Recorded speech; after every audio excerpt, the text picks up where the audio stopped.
Okay, we are in here. We are in here. Let us know if you can hear us. We told y'all we was gonna switch up the format and all that good stuff. You know what I'm saying? Because we can't keep dealing with the hackers. We can't do it. I got places to be in vagina to fall in. I can't do it. It's a Friday night. Just got paid. Friday night. Party hunting. Feeling right. Y'all know what's going on. So that means welcome to your WWE Smackdown Live review. This is your boy, Mr. Starksign. What is going on, beautiful people? What is going on? We just switched the whole shit up, man. Little web-based format, if you shall. You know, we got the little ticker. This is, man, we used to use this for the road, man. We used to use this strictly for the road, but we are here chopping up that good work with y'all. And hopefully this holds up. Y'all let us know if we have any issues. Let's hope the hackers don't find this. But yes, yeah, right. Yes, appreciate y'all, man. Appreciate y'all. Everybody in the building. It means the world to see y'all in here still rocking out, showing us the necessary love.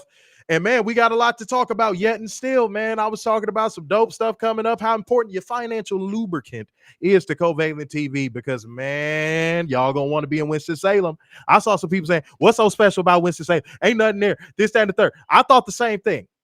Then I went there, and it's a cool little small town. We're going to be kicking it everywhere in North Carolina. We're gonna be in Charlotte, Winston-Salem. Winston-Salem.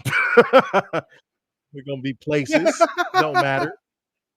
Winston-Salem. Because that's what WrestleCade is. And y'all going to want to kick it, man. It is going to be absolutely positively elite. The vibes are going to be undefeated. And we want y'all to partake in all of the good morsels of energy.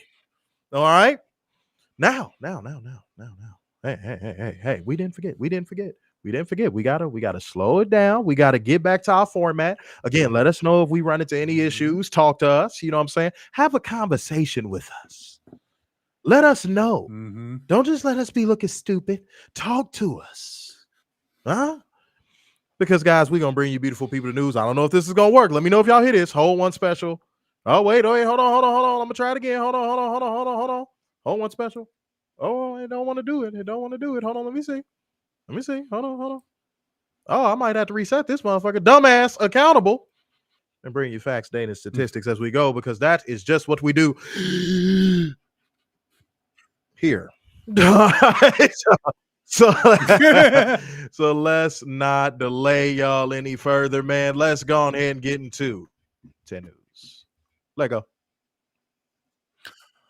So TNA President Carlos Silva having a meltdown and freaking out over people asking about Joe Hendry's status with TNA. Warner, go ahead. Saying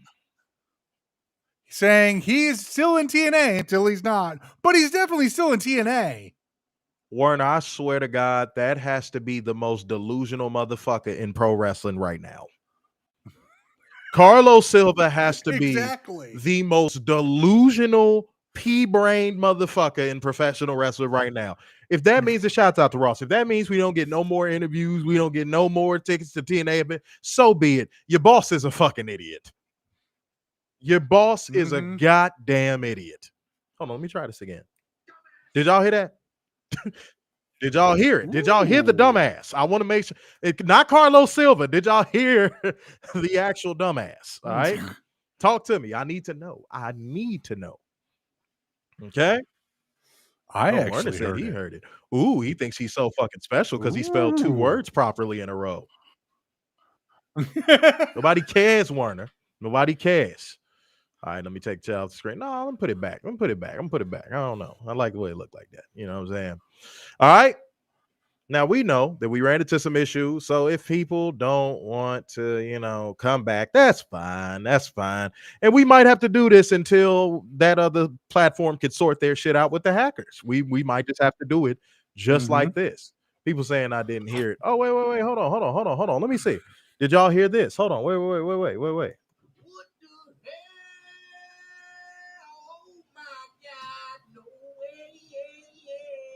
If you didn't, you just saw me nodding like a fucking idiot. Which is fine because I know I'm not stupid like Carlos Silva. Okay? Let's talk about Carlos Silva. Let's have a discussion.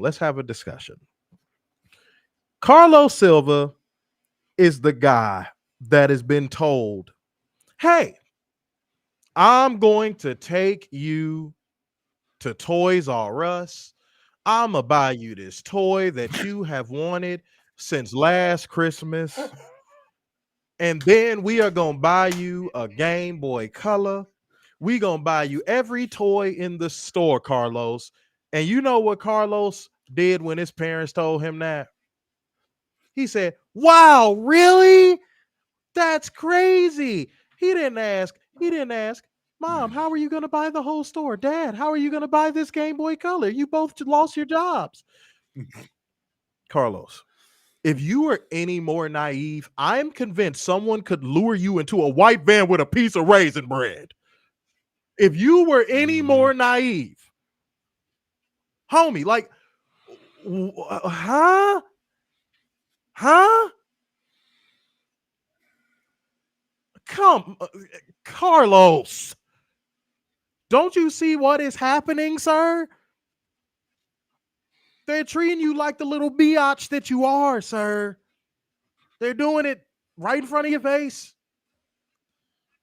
And just like a naive little hoe, you going, how much money can I make out there on that track? You're not going to make nothing. Your pimp gets it all. WWE is going to buy TNA.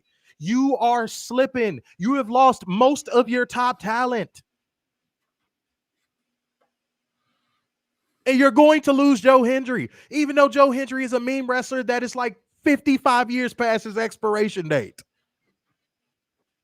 Facts. How are you that oblivious to getting fucked? How? How are you this oblivious? Don't you see what is going on, bro? Wake up.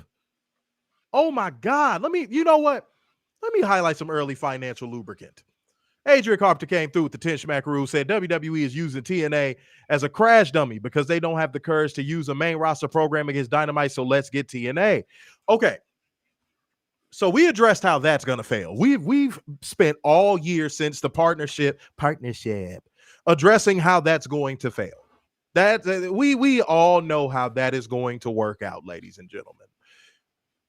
If WWE decides to use TNA as a weapon against AEW, that is going to get TNA canceled within a year.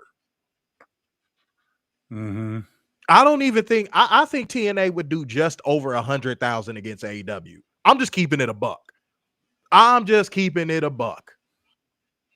think they would do just a little bit over 100,000 going against AEW. Now, I know some people want us to talk about the new Nielsen ratings thing and how it's affecting how the numbers look and all that stuff. And I know some of y'all want us to talk about that, which I understand. Now, we are credible and we have enough integrity to say this. There's not enough current information out there about that. So until we get more information on that, we will not be speaking on that.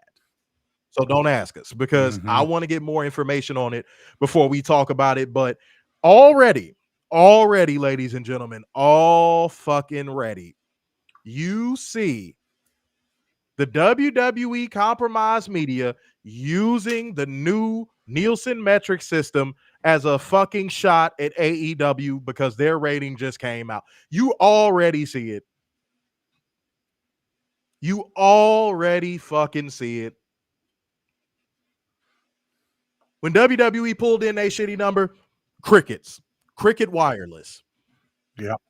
AEW pulls in their number. All of a sudden, everyone's a fucking ratings expert. Now, that's like beating a dead horse. We've talked about this multiple times. We've talked about this from, times on end. But now it's just getting to a point where it's like, all right,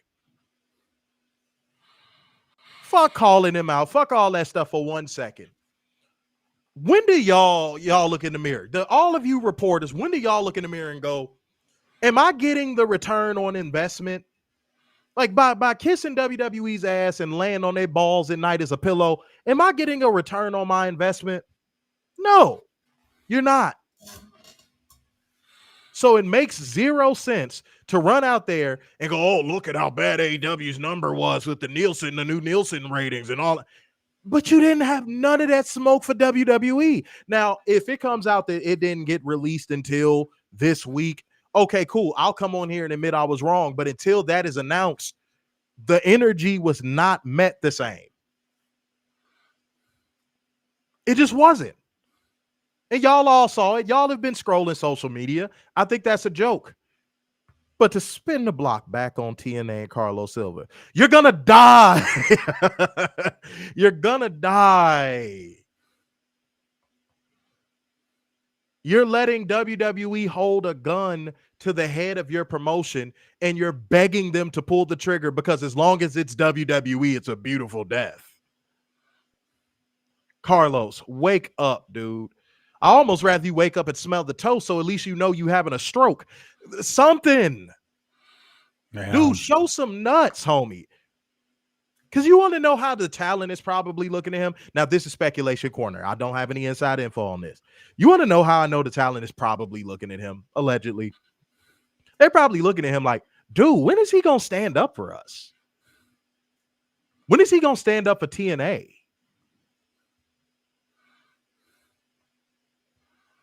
Especially some of those OGs like Frankie Kazarian. Oh, my goodness. There's a lot of people. There's a lot of people that can't join the discussion on what is happening with WWE and TNA because they're jaded.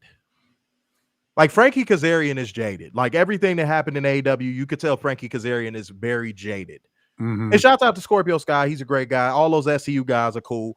But like you could tell Frankie Kazarian is a little bit jaded. So I wouldn't want to hear his take because I feel like whatever the case may be, he's going to spin it to, well, WWE's working with us, so this must be a good thing like every other person is fucking doing. Yeah. You know what I'm saying? Yeah. And by the way, guys, how are we looking on audio and visual and all that good stuff, man? How are we looking? Talk to a player. Again, sorry about having to switch up the whole format. I know y'all are used to a certain level of production. But, hey, man, until they figure out their shit, this is just what we're going to have to do so we could get these streams off. You know what I'm saying? Mm-hmm. All right, let me go ahead and do this. Why did it describe it? Robert came through with 10 smackaroos, queuing up. Don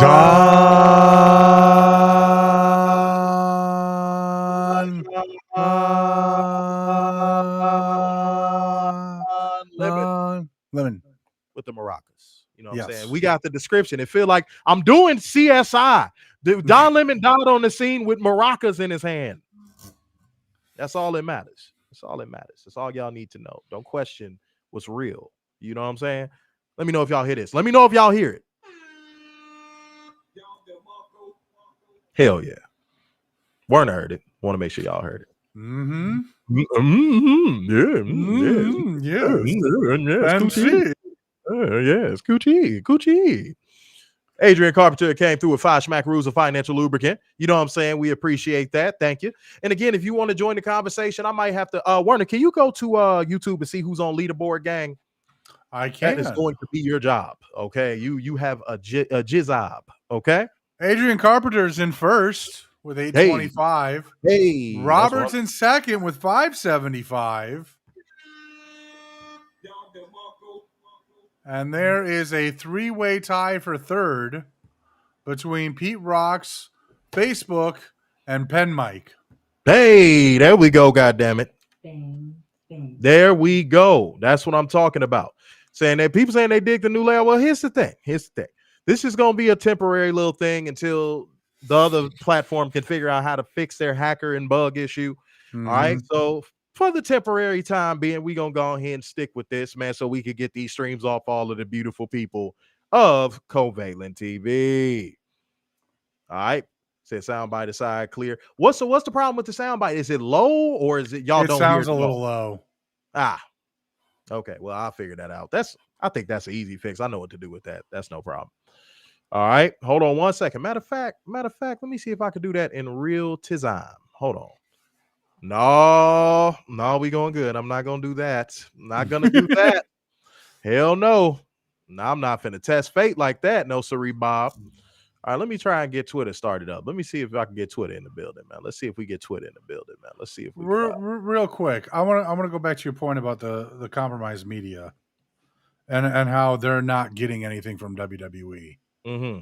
I still again, I don't understand this because if WWE was helping the compromised media, wouldn't you see those compromised media outlets getting Interviews with Chody, Randy, Roman, any top star that they claim is a top star.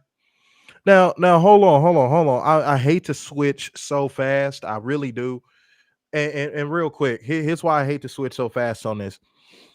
So the whole mantra of selling WWE as this golden entity to work with, a lot of that goodwill is dying within the industry, not just with the fans. Like, no, that's dying. Like, that's starting to mean less and less as the days go by. That's starting to mean less and less as the days go by. And I feel like we are the only ones that seem to be discussing that. The goodwill of, well, we're working with WWE. We have a partnership with WWE doesn't really mean shit anymore. Like, can we be honest? Can we speak the truth in this house tonight? It doesn't really, it don't have that umph behind it that it used to. Pause if necessary. You feel me? Fuego said he gonna be a rematch gang. I think he meant rewatch gang, but yeah, shouts out to you, Fuego. But yeah, it's not meaning anything. It's not hitting on that same note that it used to hit on.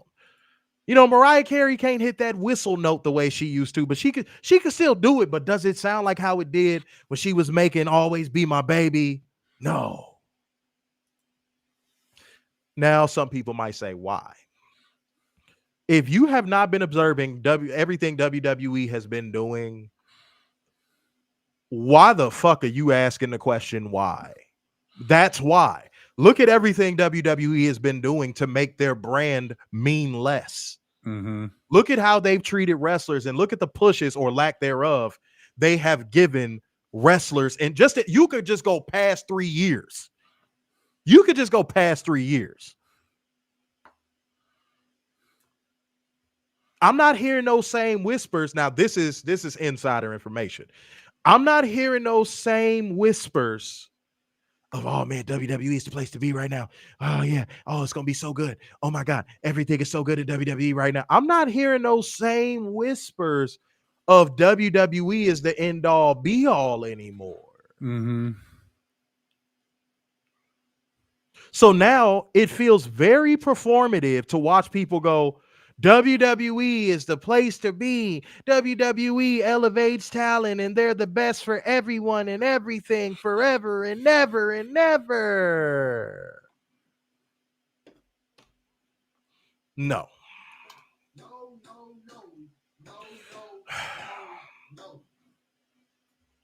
Now,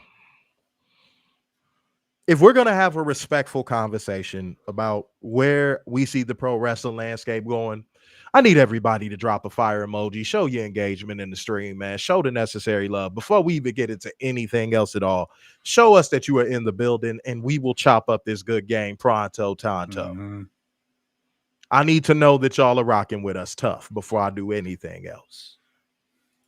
You understand me? Before I say anything else.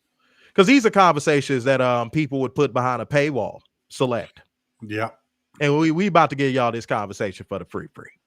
Ain't gonna be very long because I got to get moving, but we could have this conversation. The landscape of professional wrestling is shifted faster than me and Werner probably could have ever imagined. Because now that I am hearing those whispers of WWE ain't the place to be like that no more, now that I'm starting to hear those whispers and they starting to get louder and louder, I find myself asking the question to you guys and to you too, Werner. What could WWE do over the course of the next 5 to 7 years to salvage their goodwill, not only with their audience, even though their audience never lost the goodwill because they follow WWE blindly like idiots, but let's just say for the sake of argument, to gain back goodwill with their audience and to also gain back goodwill with professional wrestlers. Talk to me. Let's have a conversation. Let's have a dialogue. Go ahead. You know, it's interesting because if you go on Instagram reels or Twitter videos or YouTube shorts or whatever, I'm seeing a lot of videos of fans missing the Cody story. Mm. And like Talk. so maybe getting goodwill back with some of their fans is going back to that long form storytelling of 2 years on the hero's journey. Maybe. Now for us, it's always, at least for me, it's always going to be blow it the fuck up. Start from scratch. 5 to 7 years is more than enough time to take all the belts away, have tournaments, create new feuds, and create new stars, because you got to bring up some of those kids from NXT. And don't make everything, oh, well, no one's bigger than the brand. No one's bigger than the WWE. Make someone bigger than the fucking brand. Show us you can do that. It's like they think it'll kill the brand. Right. And it didn't. If you okay, WWE, to your point. WWE, don't you think if you become a star making factory that if you lose a star to the mainstream, you'll just gain another one? Mm-hmm. Which falls underneath something I've said about WWE for a long time. WWE operates in a scarcity mindset. WWE believes we can only push one guy, one woman at a time. We can only, and at most, two. At most, we can only push 2 women, 2 men at the same time. We cannot allow anyone to transcend. And that has been to their detriment. You know why? Because most people that want to get back into the WWE product think, why would I bother getting back into the WWE product when there's no one there worthwhile when it comes to watching the show? Mm-hmm. It's only the same 2 men. It's only the same 2 women at any given time. And they just cycle them in and out every other 6 months or depending on injuries. Yep. Or time off requests. Oh, yeah. But yeah, no, they got to see through the fucking weeds, the weeds that they let sprout up. Because the problem is WWE will tell you, we didn't put these weeds here. Yes, you did. The moment you bought your competition, you put weeds up. They were smaller back then. But that was the moment where you start letting those weeds grow. When you bought WCW, that was from that point forward, you were letting the weeds grow. Mm-hmm. When you allowed your fan base to absolutely shit on and borderline sabotage TNA when they were on fire, that was another moment where the weeds grew. The John Cena era, the weeds grew again. The Divas era, the weeds grew again. The Roman Reigns era, the weeds grew again. Mm-hmm. All of these things led to the weeds being in front of you right now to where y'all are halfway filling up buildings. And wait a minute. Wasn't this a trope that was only utilized for the other company? Yes, it was. That's intriguing. Oh, that's a kicker, don't you know? Mm-hmm. Now, y'all are going back to 2019, and it's happening right in front of me and Werner's eyes and all of our truth seekers as well. Y'all are going back to 2019. It took a minute. It took 5 years. But now y'all are going back to 2019. And here's the difference between 2019 and now. Y'all don't have any answers creatively. They have no answers creatively. None. And if you think WWE has answers creatively, what mother-loving product have you been watching? Honestly, I think if you really in-depthly watched the Unreal show, you would see they're fucking clueless. Dude, they're basically putting stuff down on pieces of paper and throwing a damn dart at it at this point. Yeah. And Triple Nose just signs off on it. That's what it is. Don't get sent off out here. I feel sorry for all the people that get sent off into believing that WWE is something that it just truly to its core currently is not. I feel sorry for you. I just thought of this. Thinking about watching Unreal, it makes me wonder if that's how Vince ran things. Probably not. I heard Vince was a little bit more of a hands-on micromanager type. So probably not. I get why you asked that question though. I definitely get why you asked that question though. But WWE, to wrap this in a bow, because we don't like just saying stuff and not giving solutions. Mm-hmm. And this is going to sound cheap. This is going to sound like I'm taking a shortcut, but this is the only way I can put it, ladies and gentlemen. WWE literally has to do the opposite of every single thing they have been doing for the last 25 years in order to gain back a year of goodwill, at least with us. I'm only speaking for us. Yeah. If WWE had 3 good years, that probably might be worth 100 years worth of goodwill to some of their audience. But to us, I got to see 10 years minimum just for them to earn back a couple years of goodwill. And that is the uphill battle WWE is facing. And the only way they can start digging themselves out of the trenches of this terrible, god-awful product that they fucking have is going in the opposite direction on everything they think they know. Because deep down inside, if you watch the product, you could tell they don't know shit. Like Warner said, he brought up Unreal. That's a great point. They don't know shit. Dude, they are up shit's creek without a paddle right now.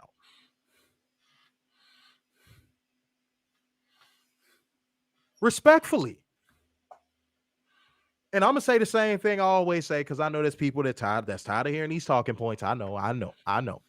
Just as much as you tired of hearing us run these talking points out there, we're tired of WWE being what they are. Yeah. Oops. You know what I also think is if WWE tries to create goodwill with us and the Lapsed fans, okay, that would be alienating the fan base that they already have. Yeah, and it won't come across as authentic. Yeah. Exactly. Yeah, it will not come across and that's as what terrifies them. Yeah. And Michael Ramon, appreciate you, man, came through with the 25, whatever that currency is. Poon. We got poon money. I don't even know what it is. That's Polish money. Oh, he's Polish women love a player. So shouts out to all the Polish women. They're a little wide sometimes, but that's all right. We love Poland. Said word on the street is that SmackDown sucked and the EU's new camera angles to cover up the tarps. Side note, Dynamite ratings are concerning. No, they're not. No, they're not. We talked about that at the beginning, towards the beginning, Michael, if you missed it.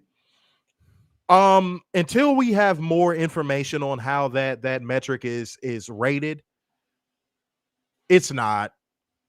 It's not. And I really wish this is the moment. Who was that was in here that was like, oh, if the NBA is not getting the max numbers, why would AEW? They need those numbers now more than ever. Wasn't that Leroy Green again? No, I think that might have been Fuego. So if he watching on playback game, what's up?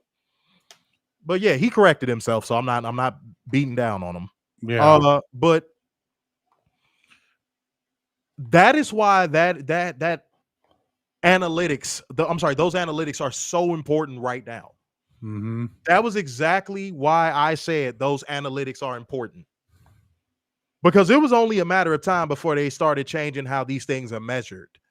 This was why I had said to every single one of you that getting those metrics from whatever streaming platform you belong to is about to become very essential.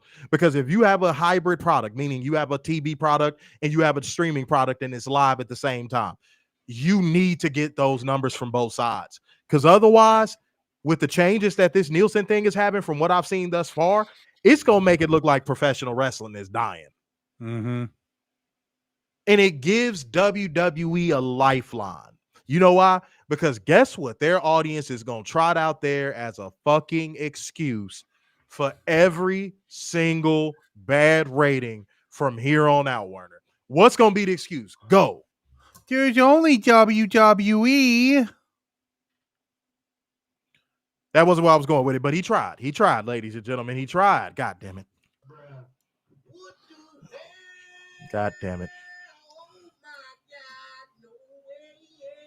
And by the way, Robert came through with 10 smackaroos with the KO hip po.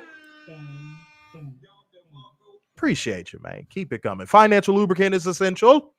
Send through that financial lubricant. Keep the stream nice and moisturized. Moisturization. All right. But no, back to what I was saying, guys. Back to what I was saying in all seriousness. So where we are currently and where everything is going to lie going forward is if you belong to a streaming platform and you have hybrid broadcast, you have to get the numbers from the streaming platform you belong to. Mm-hmm. There's no ifs, ands, or buts. That level of transparency is going to clear the way for AEW to look the way that we know they should look. Because I'm going to keep it a buck. I think before they made this implementation to the Nielsen ratings, I'm going to be honest. If Max wasn't around, let's just say AEW was not on Max, I think AEW probably would be averaging 850. Like, let's say AEW wasn't on Max. I think they would be at 850. Now, somebody might say, so is that your way of saying you think 300,000 people plus people watch live on Max? Yes, I do. I believe that. Mm-hmm. I believe that. I don't believe those low end numbers where they like, oh, if it is additional, it's an additional 60, 70,000. No.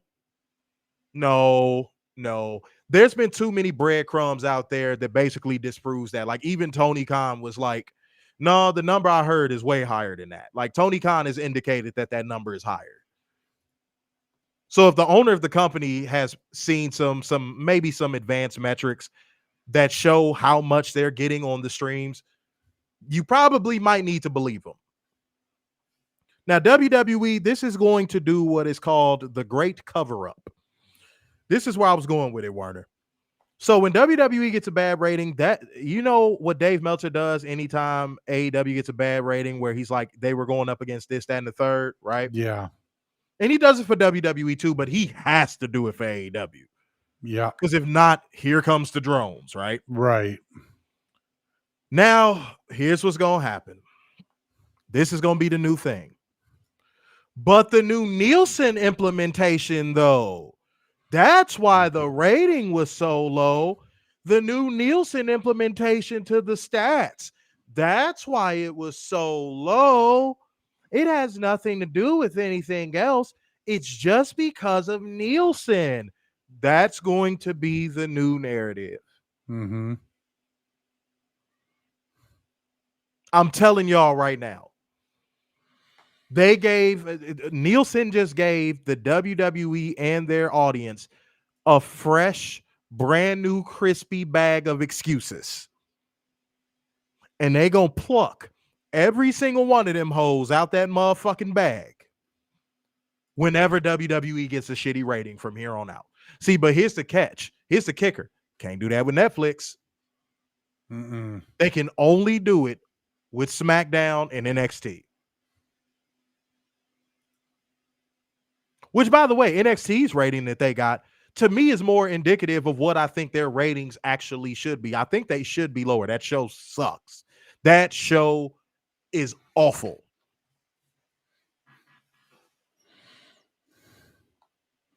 But let's say AEW next week. Warner, let's just play the game real quick. Let's say AEW next week clicks on, clicks off, and the ratings come out, and let's say AEW next week does, I don't know, 700,000 even, right? Let's just say. They're going up against NXT too. For the sake of scenario, that's what I'm saying. For the sake of scenario, they get 700K. Mm-hmm. And let's say NXT gets a similar rating to what they got this week. What's the excuse going to be then? See, there's pros and cons. There is pros and cons to this new statistic. Don't get me wrong. That's why I want to research it more. There are pros and cons. Because now I think this is just preliminary thoughts, not what it is. I think now it is going to indicate based off of quality more than it is anything else. You got to remember, AEW is not on network television. NXT is. And even with the new implementation, they still only did like what, 100,000 more? Yeah. Even with the new implementation, I think it was under 100,000 more, if I'm not mistaken. Somebody look that up for me real quick, because I don't want to be wrong. I don't want to be on here spewing bullshit. Okay. But I thought that was really intriguing. The fact that it was that close and one is on network television and the other is not. If you don't think that that's interesting, I don't know. I don't know. I want to see how this metric is gauged. I want to see that. Because if it's going to lead to it becoming a more quality-based metric, I'm with it. I'm with it. I'm fucking with it. No, Pin Mike. No. I'm going to put that comment up real quick. No, we not doing that. We not doing that. That's giving WWE drones a built-in excuse. Nope, we not doing that. We not doing that. No, sir. No, sir. At the end of the day, it's still network television. At the end of the day, if you go out of town and you go to a hotel and you going through the channels, guess what's going to pop up in the network channels? The CW. So I'm not trying to hit that. I'm not trying to hit that. No, siree. Not trying to hit that one. No, it's all good. I know you didn't mean to, but yeah, no, we ain't giving no built-in excuses around this motherfucker, especially not to them. Go ahead. NXT did 572,000, which is 135,000 down from the previous week. Mm-hmm.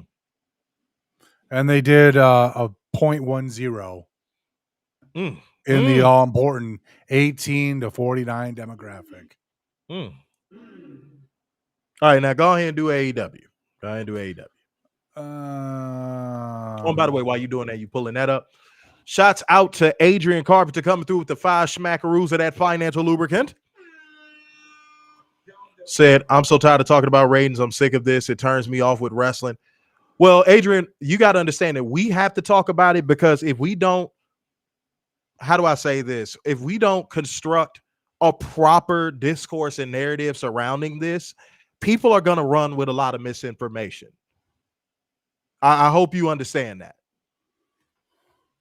Yeah, I really hope you understand that. Like, we have to. We don't have a choice. Do you want this compromised media controlling and constructing the narrative surrounding this Nielsen ratings? Do you want all of these other motherfuckers to do it? Or do you want people that's actually going to get to the bottom of it to do it? You see? Like, it's going to be short-term pain for long-term gain, homie. You're going to be all right. We got to talk about it. I hope you understand, dog. Straight up and down like 6 o'clock. I hope you understand. AEW did 465,000. Last week they did 638,000. Wait, say the this week's rating again. I'm sorry. 465,000. So it was just under 100,000 difference, right? Yeah. That's what I thought. Okay. What was the demo? Demo was 0.09. Okay, so who had the bigger drop off between last week and this week? Because this is to me, this is a bigger indicator than anything. If the metric is becoming more quality based, this is a bigger indicator than anything. Go ahead. Give me 1 second. And quality based, I mean, not just by the show. I mean, like length of view, like if they're going by, like if they have access to those metrics now, like how long people are watching, and like, because we've always had quarter hour ratings and stuff like that and segment based, but I'm talking about like watch time and all that stuff, overall watch time. If that's something they have access to, like Netflix has access to those statistics, yeah. Go ahead, Warner. They lost 173,000. Who? AEW. And what did NXT lose? Just over 100. Okay. So on network television, NXT lost just over 100. AEW lost 173. Cool. Now, if this becomes a quality-based metric, that tide is going to turn. That tide is going to turn. It is. I don't think NXT was on an upswing.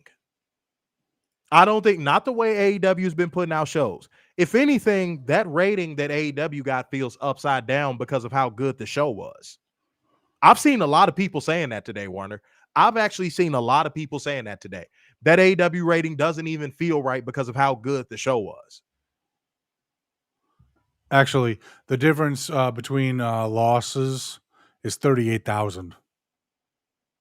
Okay. So at the end of the day, AEW has to capture viewership momentum. Until those max numbers come out, they have to work on capturing viewership momentum. WWE is going backwards in viewership momentum. What do y'all think is going to be the outcome of this overall? I'm curious to see what everybody thinks. What do y'all think the outcome of this is going to be overall? Talk to a player. Talk to me. Robert is saying, yikes. Yeah, no, that those demos are rough. Yeah. Yeah, I'm gonna sit down and once I get back from kicking it with Shawty. Once I get back from kicking it, I'm gonna go ahead and look into that. I'm gonna look into what goes into this. I mean, I hate to say this narrative, I do, but like I think the ratings are very indicative of how people are just still cutting the cord and jumping over to streaming. Mm-hmm. We need that max number. That's why you need to get the max numbers. But with CW, where they don't have a streaming service. Yeah, it's no excuse. That's what Yeah. That's the whole point of what I've been saying. There's no excuse for WWE in this scenario. None.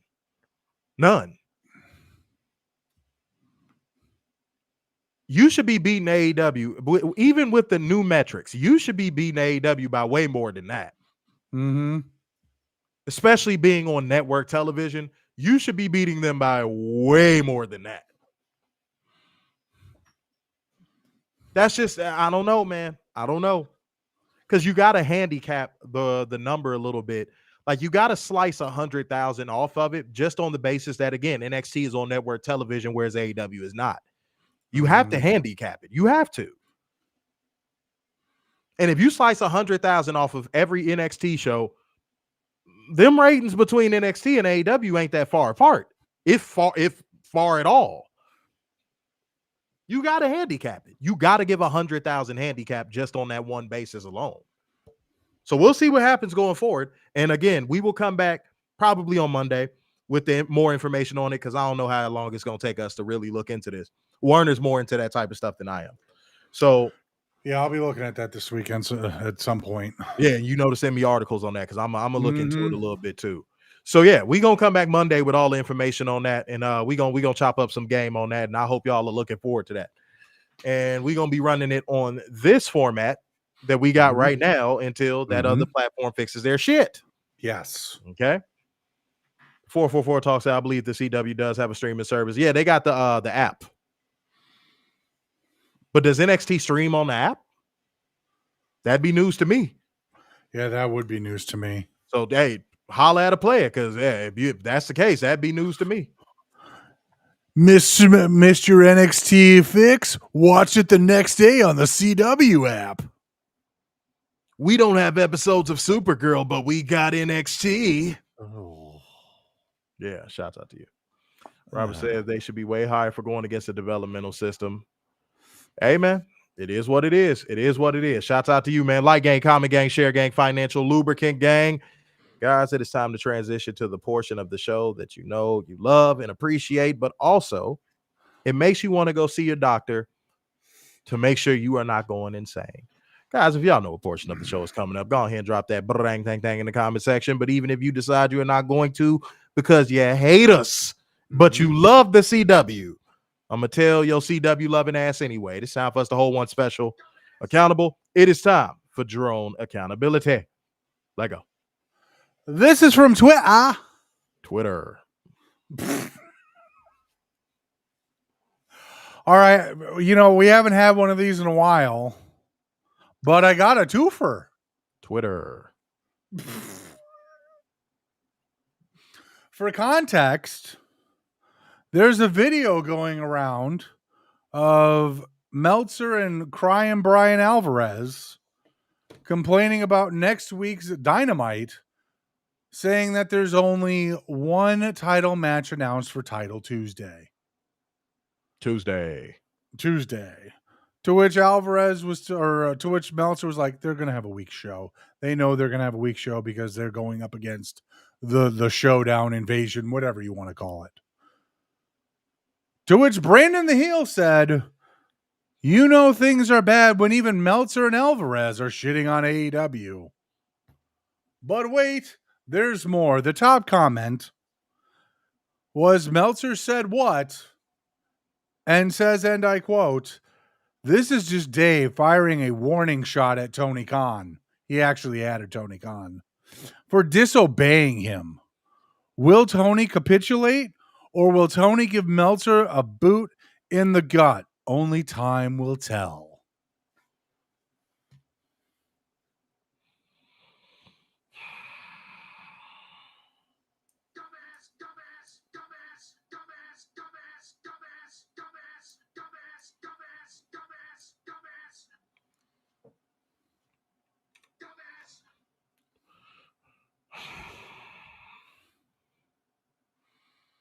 I need y'all to go get a spare key made.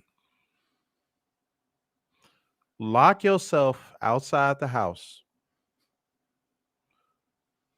Put the spare key under the mat. And that green stuff that's right in front of you, the moment you turn around, just go lay in it. Just rub it. Touch it. Tickle it, wiggle it. Do whatever you need to do. But when I say, in the strongest way possible, you motherfuckers need to go outside and touch grass, I'm talking about Kentucky bluegrass. Y'all need to go find something to do, bro. Y'all need to find something to do. Like it just, what? Y'all got time to write fucking pro wrestling haikus? What the fuck is going on? Y'all are weird, bro. Like, dude, they are weird, bro. Mm-hmm. Is this cool? Like, where does your brain have to be to even type that bullshit? Serious question. Where does your brain have to be for you to even type that? And be dead ass serious. Deceased booty serious. Your mind got to be somewhere fucked up. Your mind has to be somewhere fucked up. Y'all need to check if it's a gas leak in your grandmama's basement. Something. Mm-hmm. Something.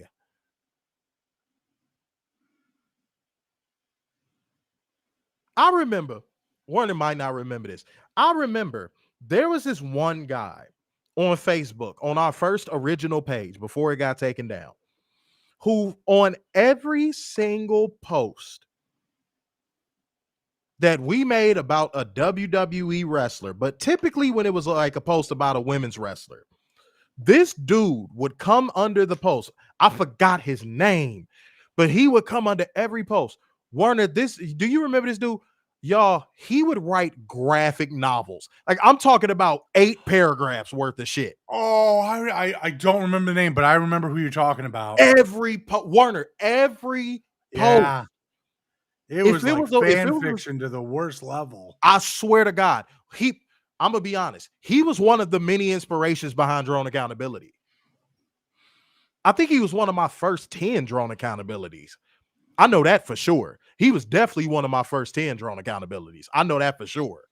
But this dude under every post about, especially Alexa Bliss, Under every WWE women's wrestler story or WWE wrestler story, this dude would come underneath every post and write 8 paragraphs of fan fiction. Werner, am I lying? No, you're not. This was a very sick individual. It was to a point of where me and Werner was like, do we block him? Like, we didn't know what to do. We were like, what the fuck? Because I mean, he wasn't saying anything vile. No, that was the crazy part. We couldn't block. He wasn't saying anything like that. We'd be like, okay, call the fucking police. Yeah. That was just weird. He was just writing this Dungeons and Dragons fan fiction ass shit. And me and Werner were just like confused. We didn't know what to think. We were like, what the fuck is wrong with this guy? I'm glad you remember that, bro. Because that shit randomly popped up on my head the other day. I was like, damn, whatever happened to that guy? Yeah. You know, it's funny. I forget about it. And then I get reminded when people slide into the Facebook DMs going, hi, Alexa, I love you. Or hi, Charlotte, I miss you. I'm like, do you know we're not these people? We're dudes. Yeah, we're 2 dudes from 2 different states. We're not Alexa. We're not Sky Booty. We're not Ty Mello. We're not any of these female wrestlers. You put respect on her name, Ty Mello. Ty Mello. But yeah, nah, bro. I'm so glad they got rid of that shit. That shit was embarrassing. But no, like it was diabolical work, y'all. Like it was diabolical work. Because this motherfucker would go out of his way to do this shit. Wasn't there one day where he wrote like 8 different ones and they were like 5 paragraphs minimum? And you and I were just like, what the fuck? He did it on every post. And y'all, this is before AI got like real big. So he was typing out these paragraphs himself. He wasn't chat GPT in these motherfuckers. Yeah, this was like 2019, early 2020. Yeah, AI was not even like really like big for real. This motherfucker was consistent and persistent. Man, I'm glad you remember that. But I need y'all to do something for a player, man. Like gang, comment gang, share gang, financial lubricant gang, show the necessary love to everybody in the house tonight, man, especially us, because we are about to get into, but before we do, I got a whole one special. Accountable, ladies and gentlemen. Now, this kind of goes back to what I was talking about earlier. Now, this one may sound like low-hanging fruit at first. It might, until you hear me break this down. So, WWE suffered a 5K drop in attendance in the same building tonight that they just ran 8 months ago. Okay? Yeah.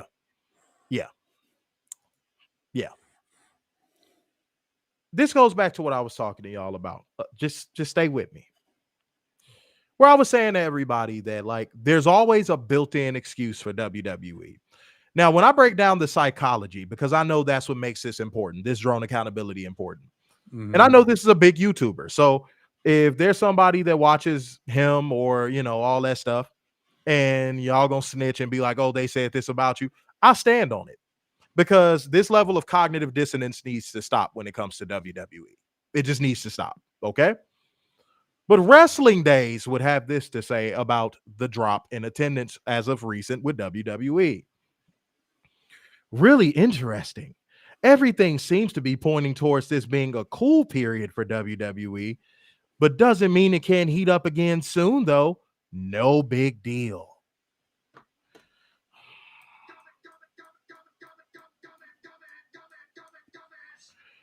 Here's why this one is a good one. Yeah, no, Warner. No, hold on. No, Warner, hold on. Here's why this is a good one.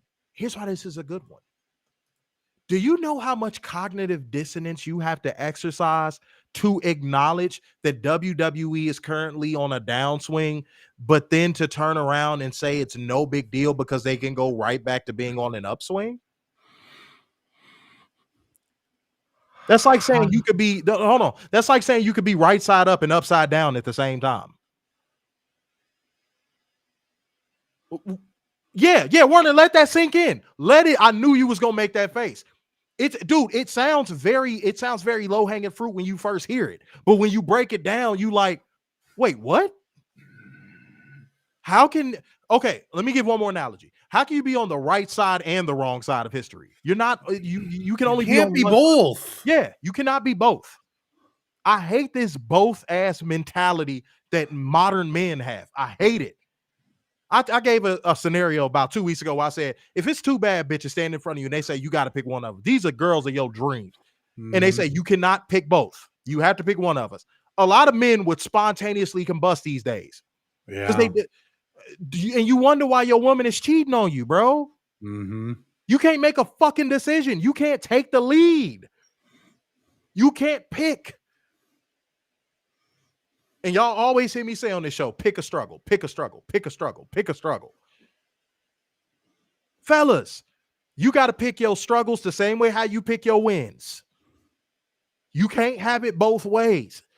But that is so dumb. That is literally like saying you could be right side up and upside down at the same time.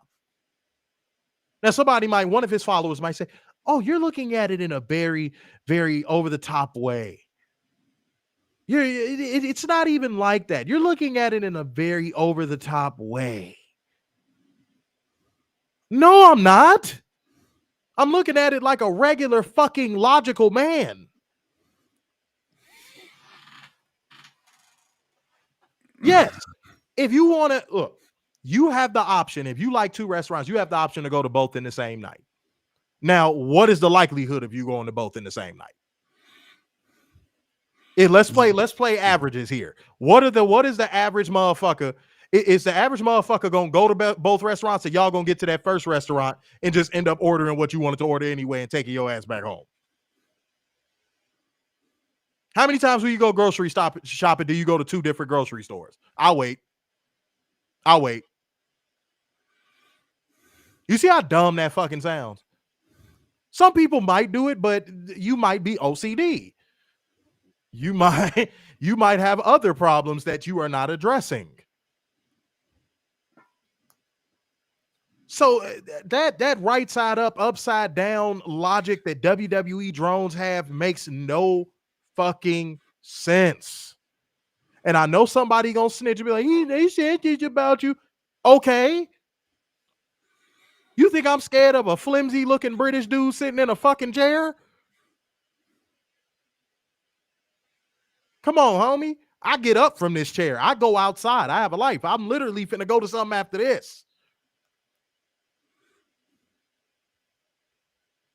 It was, and it's only for WWE. So that's why, hold on, 444 talk. That's why I'm not subscribing to what you just said, homie. That's why I'm not subscribing to what you just said. Because the only time, hold on, wait the fuck? Hold on, why that one go up there? The only time that logic is ran out, and I use the word logic very loosely in this scenario. The only time that narrative is ran out there is with WWE. You don't see people saying AEW's ratings are down, but the product is really good right now. See, but the difference is that would be true. There is no counter logic to WWE being on the downswing right now. So how the fuck can you use the counter logic of, well, they could go back on an upswing? Okay, and goddamn, and if my motherfucking aunt had a dick, she'd be my uncle.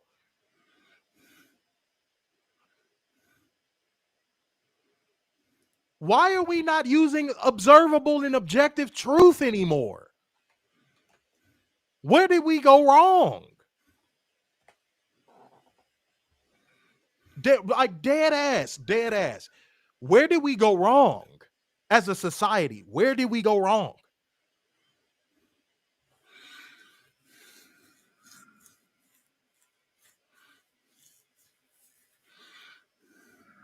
This right side up, upside down ass logic that people are using. Where did this come from? Everyone gets a trophy syndrome. Oh, and wait. Oh, yeah. We talked about no child left behind syndrome a long time ago, off camera. But that's a controversial topic. So, because some of y'all might have stupid ass kids, and we ain't gonna insult nobody kids. But Pin Mike said, especially with WrestleMania 43 going this out. Dude, that's another great example. Pin Mike, hold on. I'm gonna put that comment up. That is another great example. The cognitive dissonance that has been exercised about WrestleMania 43 in Saudi has been, I can't even wrap my head around it.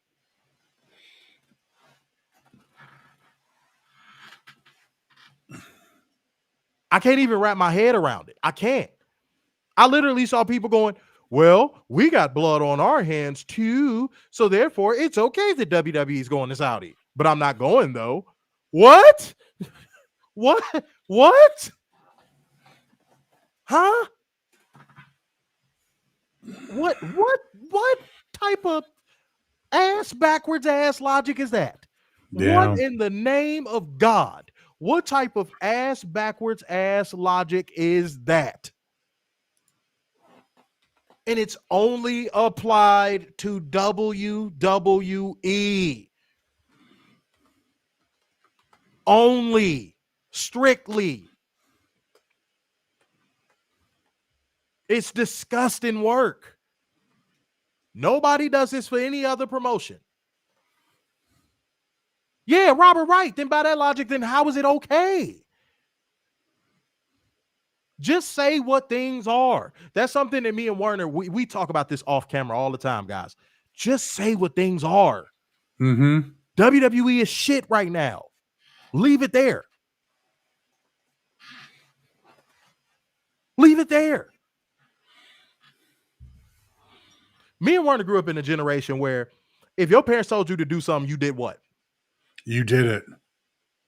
And if you said, but, what would happen? You get your ass whooped. Boom. That's the generation me and Werner come from. Mm-hmm. It's all this, yeah, WWE sucks right now, but shut the fuck up. Shut the fuck up. I've been seeing a lot of that bullshit. Yeah, WWE is absolutely gutter trash right now, but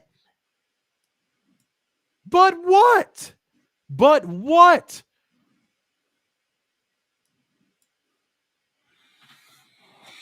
Y'all got more butts than a strip club. Mm-hmm. Hate to say it, y'all running out of strippers. Come on. B Meister has said Wrestling Days is the king E-Drone. See, I don't know because I don't watch his shit. Yeah, I don't know. either. This is the first time I'm hearing of him. I've literally only seen a couple of his streams and I've clicked off of them within like a minute and 30 seconds. Because it's that really like, some people might label it positivity, but like when the positivity is performative, is it really positivity or is it narcissism? Or cognitive dissonance, as I said earlier. I think it's probably the latter, if I'm being honest. I think it's probably the latter because my nostalgia and what I grew up on and my faves and y'all know. I don't even need to go into that. Because then people gonna get in their fucking fee-fees. Yeah. Robert, I'm putting that comment up and then we're gonna get into SmackDown. Said WWE was trash last night, but this part was okay. What the fuck? Dude. 2 thumbs up. That's what they do. You're not wrong. That's what they do. Meanwhile, me and Werner grew up in a generation where if we wouldn't have got the U out in butt before we got popped in the mouth. I barely got the B out. Sometimes things just are what they fucking are, and that's okay. WWE sucks right now, and that's fine. They've sucked for a while now. They're like a prostitute with a retirement plan. That's okay. You can enjoy your sucky little product. That's fine. But don't parade it around as something that it is not.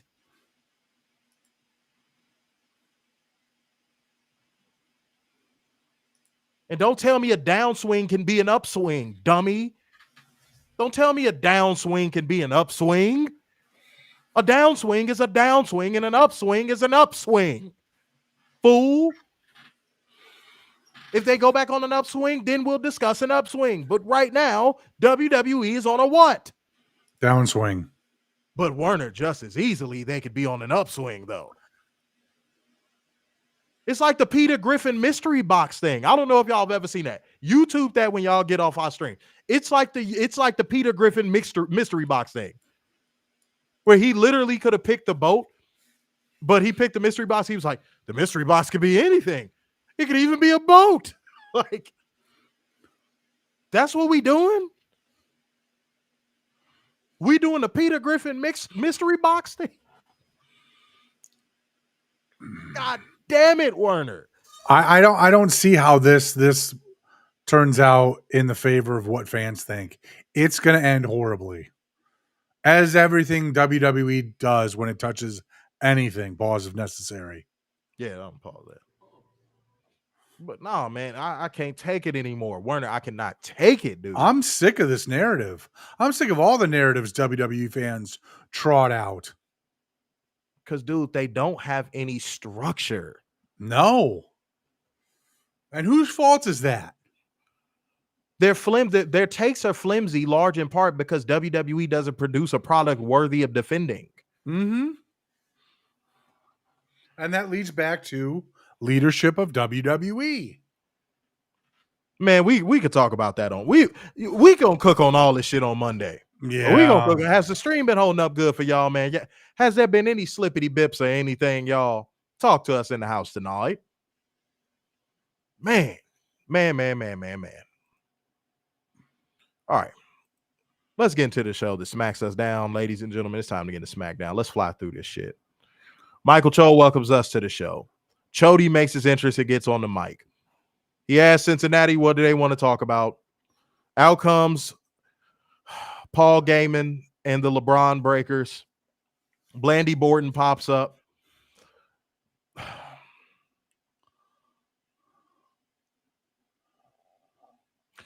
Long story short, Paul Gaiman says Randy is going to look at Cody and ask, where were you, champ? And no matter how you look at it, this can't last. That's not a prediction from an oracle. That's a prophecy. Mm-hmm. If you don't stop.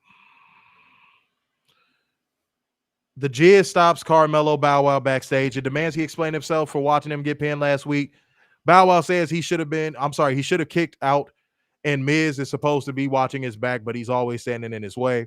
The Jizz is upset that he's the one breaking the team up, but Mello Bow Wow says he's handling this easy. Usually he attacks first, and the Jizz should count himself grateful that they're cool. Then Sami Liberal makes his entrance to send us the break. Carmelo Bow Wow would come out there. The Jizz would turn on him. Sammy Hogan wins LOL over Aleister Black because Aleister Black would replace Carmelo Bow Wow.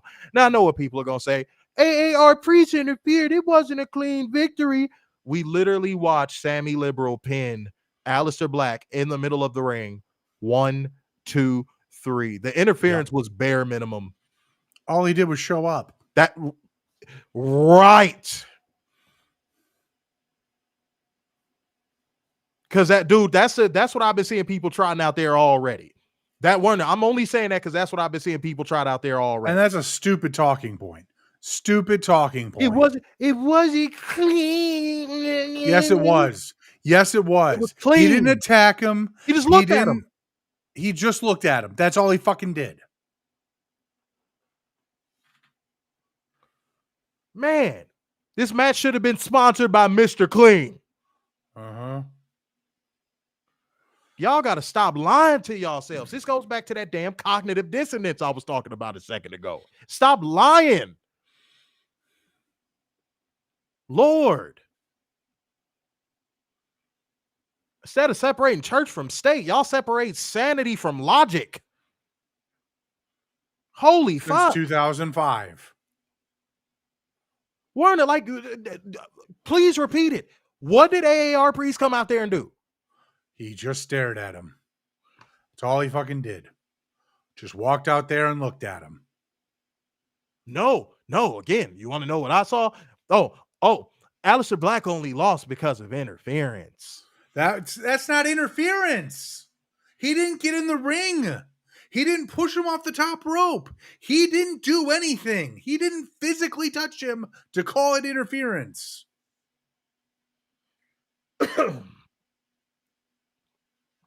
This is where we are, Werner. Wait. How about this? Is it interference if Tom Brady shows up to a game where Peyton Manning's playing and just stands on the sidelines? Is that interference? Oh yeah, you ain't know? That's interference. Yeah. Oh, he's the reason Peyton Manning lost. If LeBron James is playing a basketball game and Michael Jordan shows up and just sits in the front row, Michael's fault. Is that interference? Michael's fault. It's Michael's fault. If the Lakers lose, Michael's fault. Y'all see, this is what separates us. This is why the drones attack our streams. This is what separates us. There's a clear separation between us and all these other motherfuckers. Clear. Who else is talking like this? See, I try to be humble, but I'm going to start talking my shit more. Who else is talking like this right now? Who? No one. Period. No one. Robert came through with 10 more smackaroos with the KO hit po. There we go. Oh. Come on, man. Stop playing with us in this building, man. Adrian Carpenter came through with 5 smackaroos of the financial lubricant, saying, Aleister Black, I don't feel sorry for you. You had one of AEW's top factions and you left it for this crap. And not only did he have one of the top factions, talent was developing on his watch. Julia Hart was developing on his watch. Buddy Matthews was developing on his watch. And he just said, well, fuck it, I'm gone. Brody King was developing on his watch.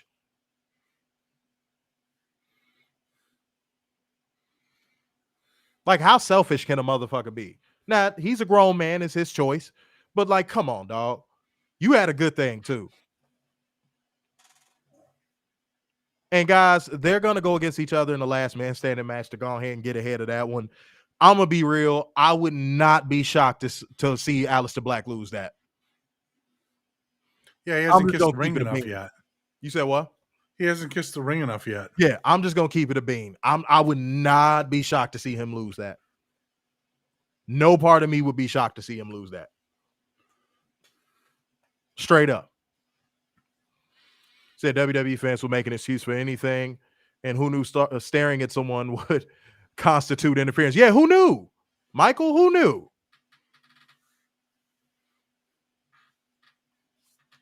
You know what we should do?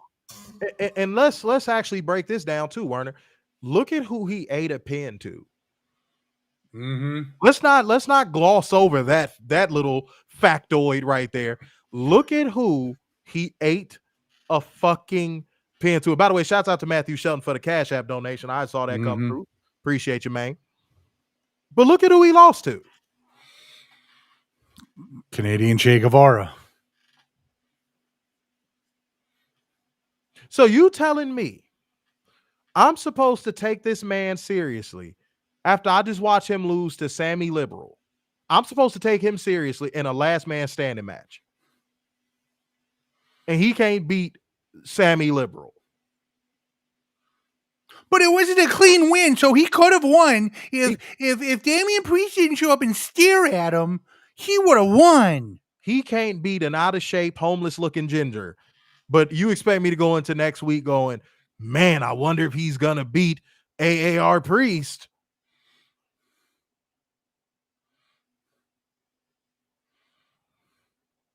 Dude, the more I break down this stuff, the more I realize why their fan base is so dumb.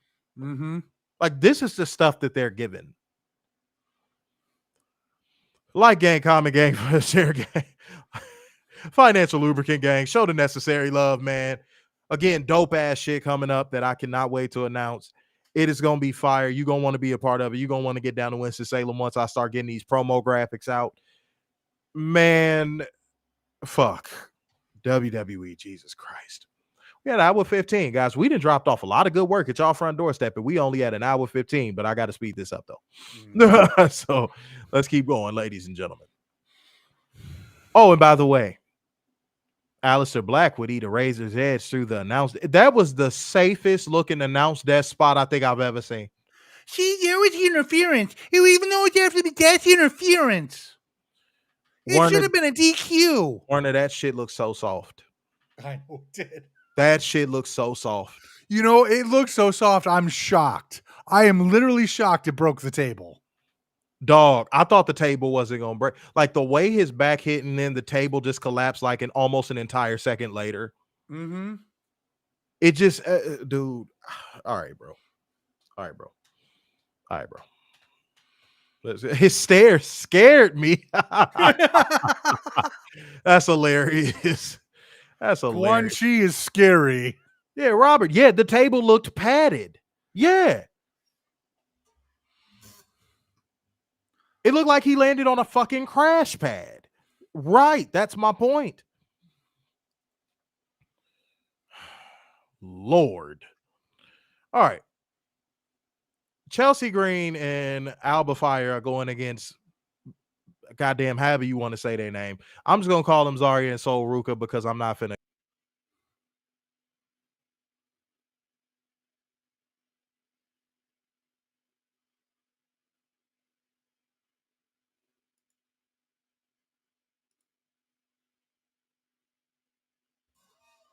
Uh-oh. Can you hear me?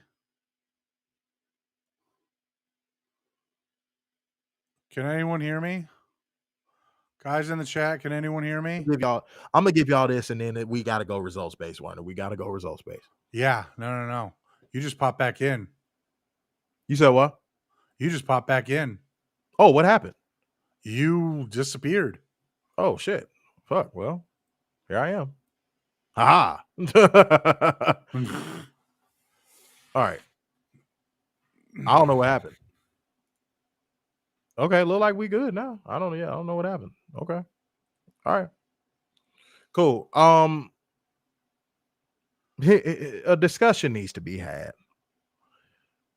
Chelsea.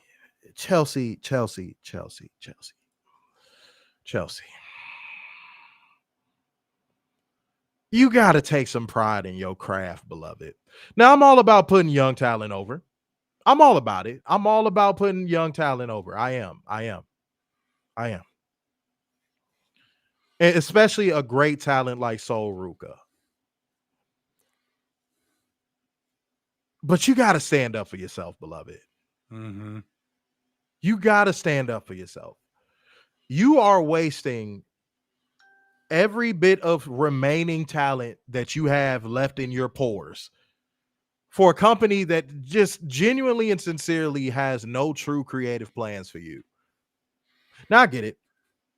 You feel like, hey, as long as I'm making money, I get paid enough to look like a jackass or whatever it is that you said.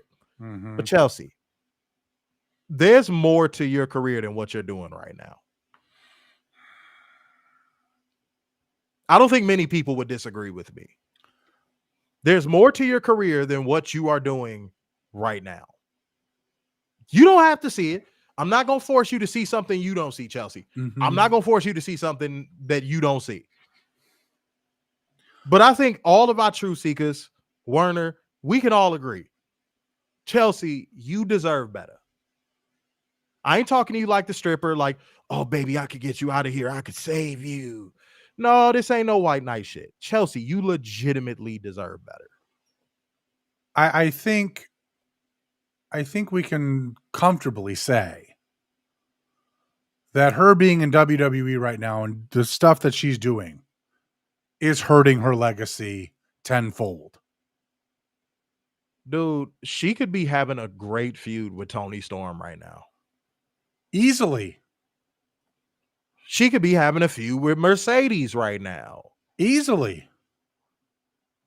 But look at what she's doing. Mm-hmm. Yeah, Chelsea Green with Harley Cameron. That's another good shout. Oh, that would be comedic gold. That'd be a lot of titties, too. I'm playing it. Oh.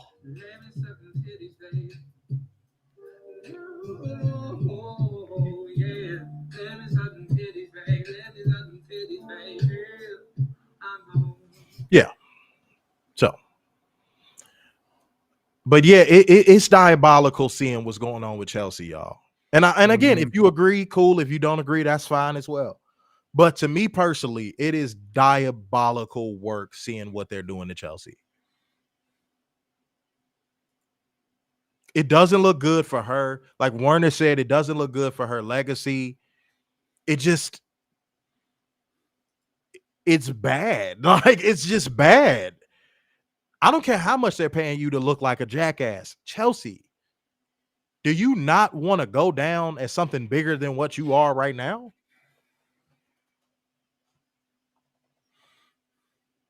These are the questions that need answers. But what do y'all think? Like, even her facial expressions are better than every other woman on the roster. Mm-hmm. She has it figured out. There's a lot of women on the roster that don't even have it close to being figured out. And some of these women are in the main event scene. Oops. Did I say the quiet part loud?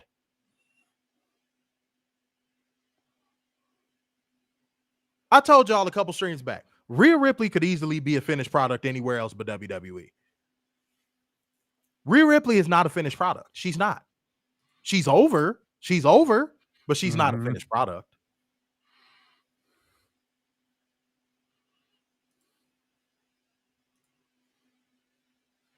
If you think Rhea Ripley is a finished product, I question how you consume wrestling. Rhea could be way bigger than what she is right now. The same way how Chelsea could be way bigger than what she is right now. But they're in a company where no one's bigger than the brand. If they both went to AEW, they could be much bigger than the brand. Because Tony's all about making stars that transcend versus WWE that just wants to put them in a hole and leave them there for dead.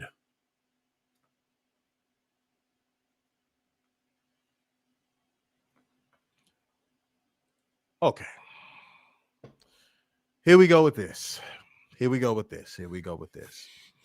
it's been a minute since you've commented. And trust me, I pay attention to everybody who does comment on our streams consistently. And you said also, I agree. No, hold on. Stop. We doing this right side up, upside down logic again. Because you said as long as they're getting paid, some people are okay with that role. Scott Hall was the same way. Bro turned down being world champion because he didn't want the responsibility.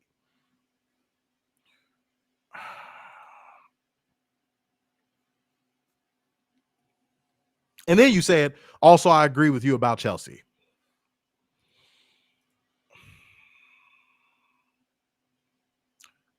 I'm going to normally I'd never defer my debates, but I'm going to defer this to my truth seekers, and I'm going to defer this to Werner as to how that doesn't make sense.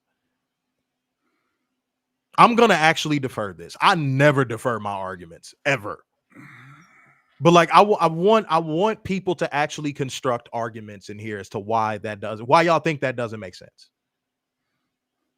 Seriously, I'm dead serious.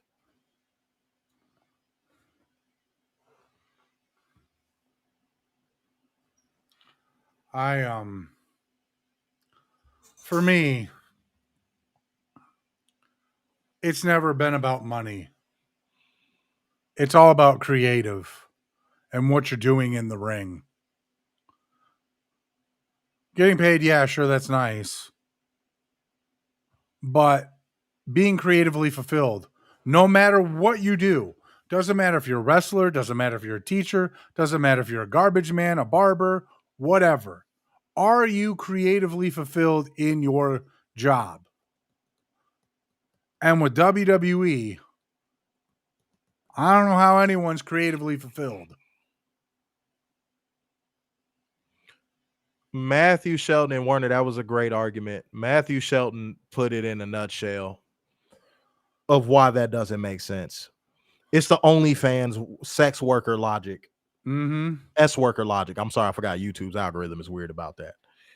He said S workers get paid, no one remembers them. There's the end game. Do you honestly believe Chelsea doesn't want to be remembered? Do you honestly think Scott Hall didn't want to be remembered and not want to be creatively fulfilled? It's a mixture of what Matthew Shelton said and what Werner said. Like, at some point, it stops being about the bread. At some point, I think I saw somebody say that earlier. At some point, it stops being about the bread, dog. Like, let's be objective. Like, let's actually be objective. At some point, for all wrestlers, it stops being about the money. Dude, I know this from talking to over hundreds of people that are in the business, my guy. Hundreds.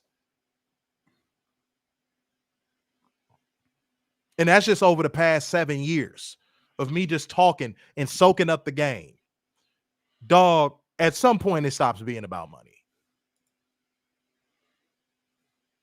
Because if that logic that you just said was true, Adam Copeland wouldn't be in AEW right now. Mm-hmm. See that? Or Christian. Yeah. John Moxley. Chris Jericho would have never gone there.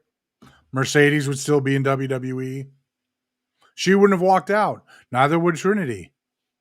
Yeah, if what we're talking about just didn't matter. Mm-hmm. Does that make sense? It's not us trying to beat down on you, but like, come on, man.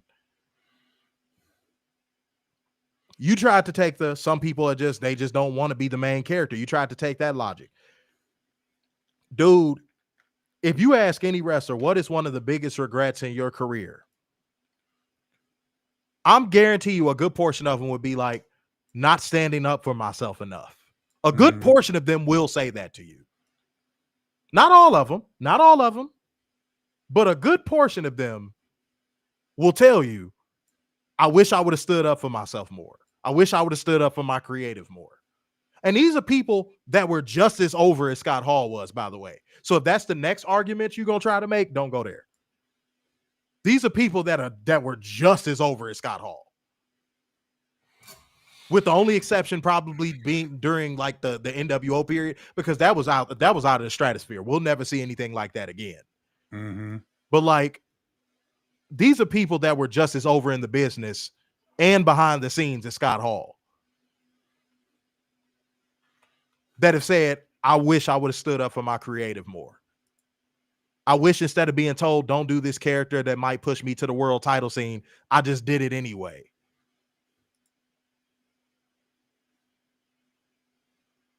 You see, I'm giving you something you might not know. You're arguing your point, which I understand. But dude, I'm giving you some knowledge you might not know. You said, bro, who doesn't remember Scott Hall? Homie, are you missing the point? Are you missing the point? Are you missing the point? I'm saying that at some point, it becomes about legacy. I didn't say anything about world titles like you've been saying. It becomes about wanting more. You brought the world titles into this scenario, not me. It's about wanting more. We didn't say, oh, Chelsea Green should go over to AEW and immediately become world champion. Where did we say that? Did you say that, Werner? Did I miss it? Did you say that? No, we just said feuds with people that are former champions and current champions. Meaningful shit. Meaningful create. That's all we said. We didn't say about winning titles. You brought that into the conversation. Yeah. So don't bruh me nothing. You brought that into the conversation, not me. We're saying at some point, Chelsea should want more. Where's the fault? And at some point, Chelsea will want more. But the problem is by the time she gets to that point, it's going to be too late. She's going to be probably knocking on the door of 45 by the time she figure it out. Yeah. And you see this happen with a lot of wrestlers in WWE. That's the point. We don't give a damn about no kayfabe world titles. That's the point. This only seems to happen in WWE.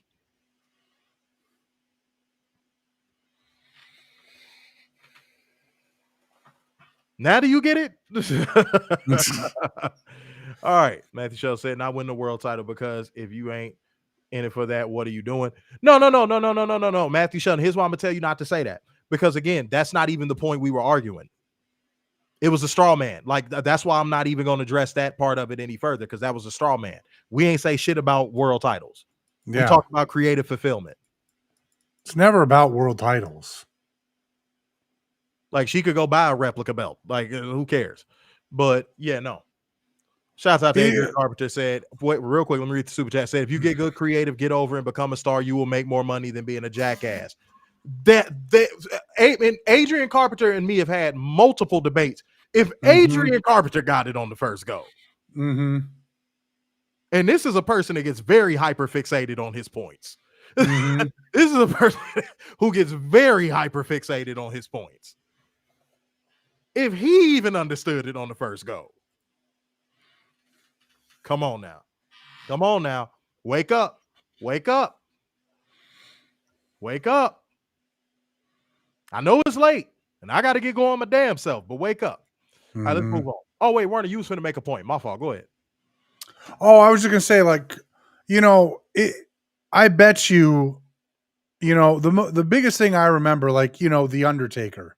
So I could care less about his world title runs, but his feud with Mankind, that was a year long, that only was missing a WrestleMania match, was phenomenal. And I bet you both of those wrestlers at that time, when creative was good, they were creatively fulfilled.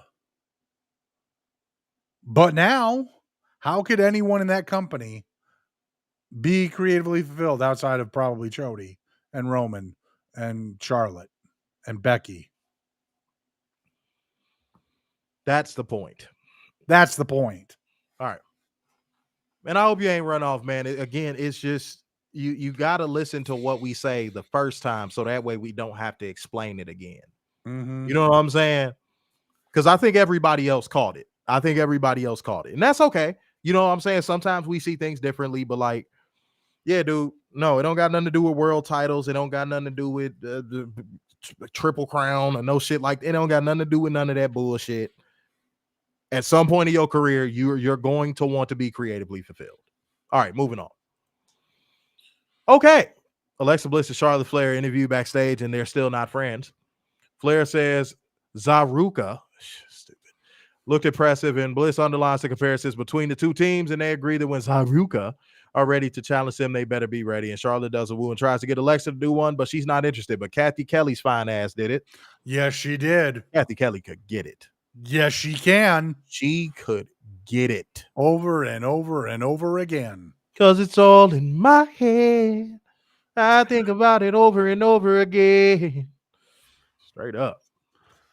I ain't gonna lie. It's something to her. I don't know why. It's something about her. Something about Kathy Kelly, bro. I can't tell you what it is, but it's there. It's there. Shouts out to you, Kathy Kelly. If you are watching, how are you? All right. Tiffany Stratton and goddamn Stephanie Vaquer signed. And wait, first of all, y'all, when I say this shit broke me up for all the wrong reasons, y'all, I was in this bitch leaned over crying in laughter. Because I don't think that he did that to act it out. I literally think that this motherfucker is just that inept at commentary. When Stephanie Vaquer was getting in the ring and Booker T was having a stroke at the commentary desk, because that motherfucker said, Stephanie, y'all.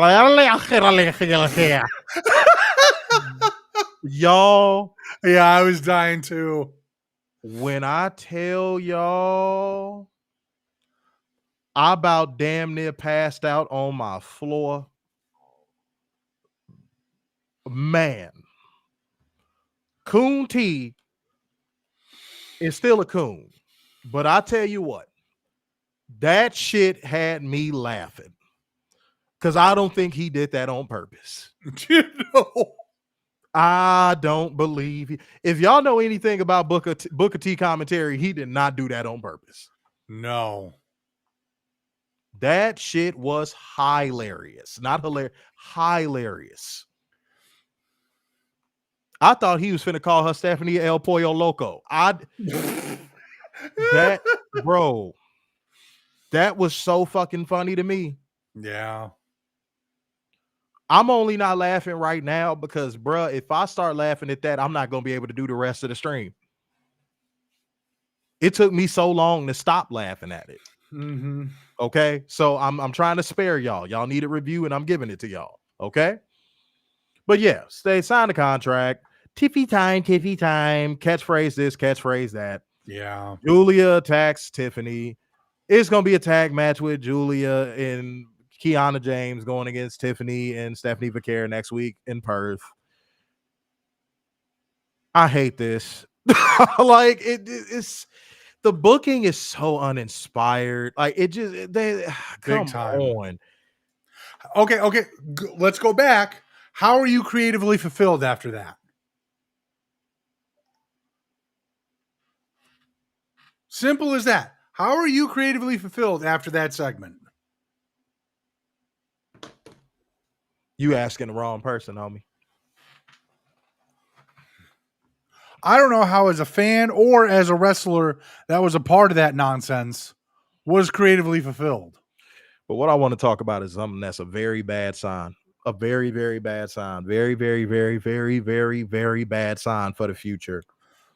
The crowd and the overall audience, just at least in this arena, they're cooling off on Stephanie and Tiffany. Yes, they are. And fast. Like, obviously, they're going to get the huge pops because, yay, we're in a different country. Yay, look, WWE never comes here. Yay, let's pop for everything. Yeah, they're going to get huge pops next week. They are. I know that. But y'all, they were ice cold for this segment. Did anybody else notice that? Mm-hmm. That is not a good sign. If two of your hottest up-and-coming women's talents are getting ice cold reactions to their segments, that's not a good thing. Yeah, and yes, Kiana James, God bless her heart. That's another woman that could stand to be outside of WWE. Oh, yeah. God bless her heart. She has all the potential in the world, and she definitely tried to put some heat on that match, but the crowd did not care, dog. No, they could give a shit less. That was scary, bro. Mm-hmm. I was like, nah. WWE, if y'all have found a way to cool off Tiffany Stratton and Stephanie Vaquer, whereas Tiffany Stratton literally looks like a human Barbie doll, and Stephanie Vaquer is Chilean sexiness. If you found a way to cool that off, wow. Mm-hmm. Wow. Wow.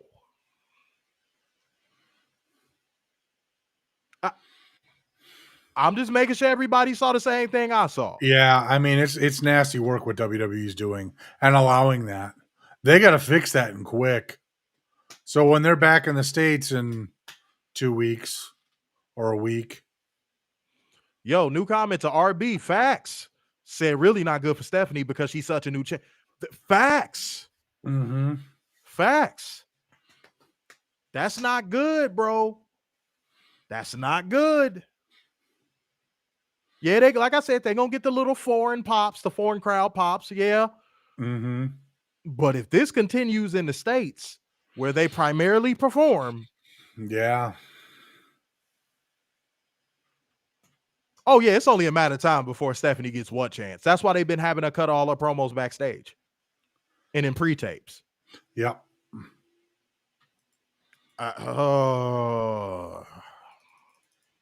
Werner, that's concerning, bro.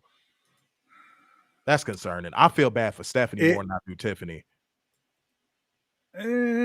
No, because they're gonna push Tiffany regardless because she's blonde. Oh yeah, no. I agree with that. Yeah, she's blonde with big titties. But after the way she left things before coming to WWE, right? Never mind. I don't feel bad.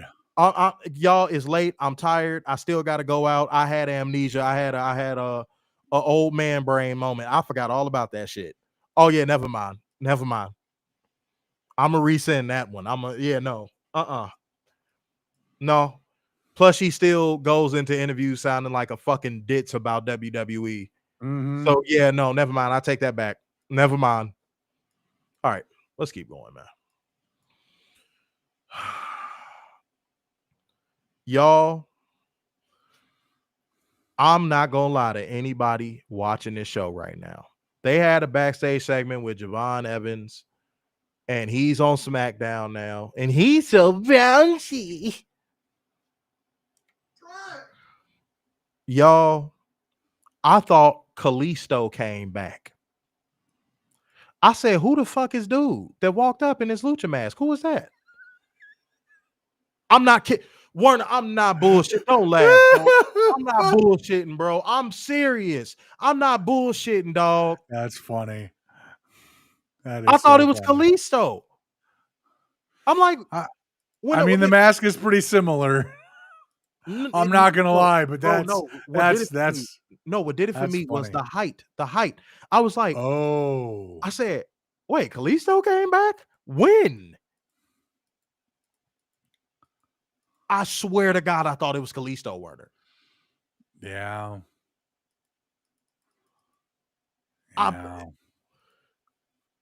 Dude, I forgot Ray Phoenix was in the company. That's how bad this show is. That's how bad this I forgot Ray Phoenix was in the company.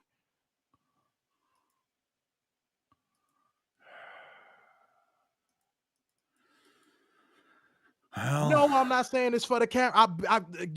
I know that somebody is gonna watch it and be like, he's saying that for the camera. No, I'm not. No, he's not. No, he's really shocked. I said, wait, when did Kalisto get back? Then I turned the TV up and I said, what? That's Ray Phoenix? Dude, I hate using this word because WWE drones ruined it for all of us, but I gotta say it here. Dude, all of his aura is gone. All of that man's aura is gone.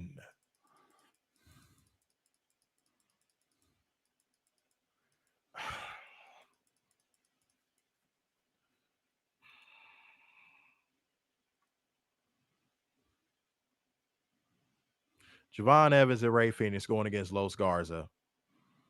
Javon Evans dived into a cameraman. Yep.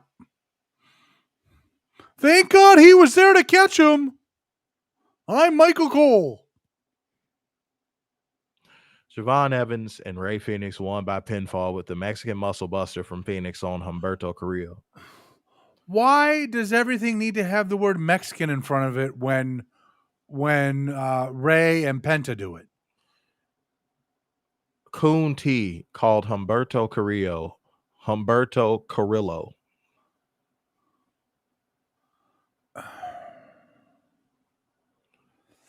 Javon Evans dived into a camera. Mm-hmm. Industry standard, my left nut on a hot Arizona day. Yeah. What? I gotta go. I gotta remember that. I can't do it. I gotta go.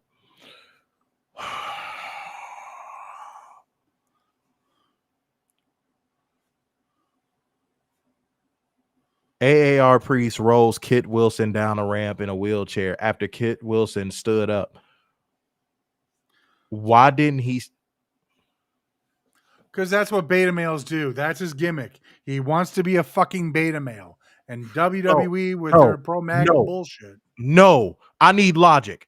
If Kit Wilson stood up before he pushed him down the ramp in the wheelchair, why didn't, when he started pushing his wheelchair, why didn't he just stand up? Because that would make too much sense. Dude, I feel like I'm watching Home Alone 4. Like, what is this shit? Yeah. That's what there's no reason for him not to just stand up. Or stand right up when he pushed him right back down into the fucking wheelchair. What about that?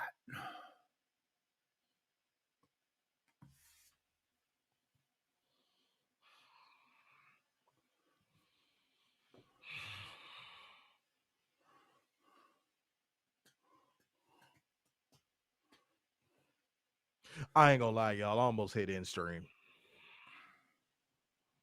I had to catch myself, y'all.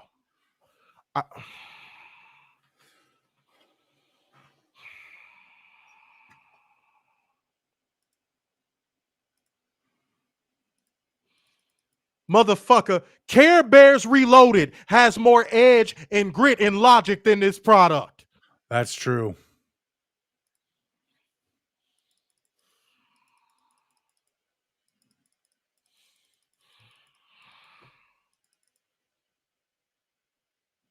Is this how people felt when the Titanic was sinking?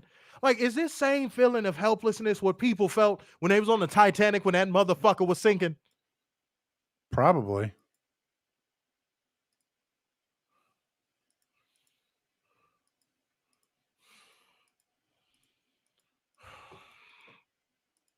Give me a fucking knife.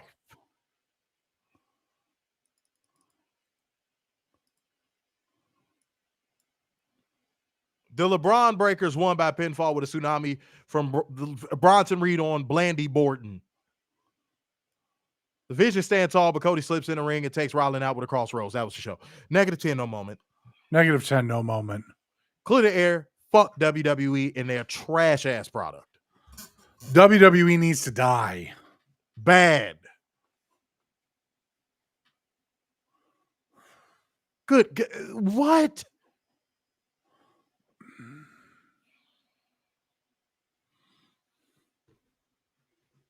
All right, everybody. I'm gonna go have an aneurysm now.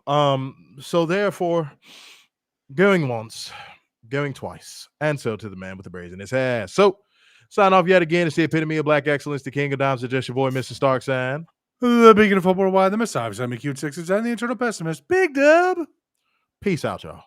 See you Monday.